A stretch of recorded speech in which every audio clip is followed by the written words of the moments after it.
சேலத்தில் மதுபோதையில் காரை ஓட்டி வந்த காதல் ஜோடி தர்கா மீது மோதி விபத்து ஏற்படுத்தினர். சேலம் வாய்க்கால் பட்டறை பகுதியைச் சேர்ந்த ஜெயமுருகன் என்பவர் அவரது காதலி அனு என்பவருடன் ஏற்காடு சென்றுவிட்டு அதிகாலை 3 மணி அளவில் மதுபோதையில் காரை ஓட்டி வந்ததாக கூறப்படுகிறது. கோரிமேடு அருகே வந்தபோது சாலை நடுவே உள்ள தர்கா மீது காரை மோதி விபத்து ஏற்படுத்தியவர்களை அப்பகுதியினர் காப்பாற்ற வந்தபோது அந்த பெண் அவர்களை ஒருமையில் பேசி அநாகரிகமாக நடந்து கொண்டார். இதனால் ஆத்திரமடைந்த பொதுமக்கள் போலீசாருக்கு தகவல் தெரிவிக்க போலீசாரிடமும் வாக்குவாதம் செய்ய இருவரையும் விசாரணைக்காக காவல் நிலையத்திற்கு அழைத்து சென்றனர்.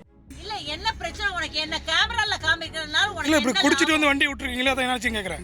இன்னும் பேசிக்கிட்டே ஒரு பொம்பளையா என்ன கேமரால காமிக்கிறதுனால பைத்தியக்காரனா இவனா எடுத்து பண்ணாங்க. ஏதாவது இவனா எடுத்துனா போதைய போட்டு வந்து மசூதியில விட்டீங்கன்னா கேட்க மாட்டாங்களா யாரும்? போதையில ரெண்டு பேரும் போதையில விட்டீங்களா? என்னங்கடா மரியாதையா பேசிட்டு இருக்கோம் எல்லாம். யார் மரியாதை பேசுறாங்க?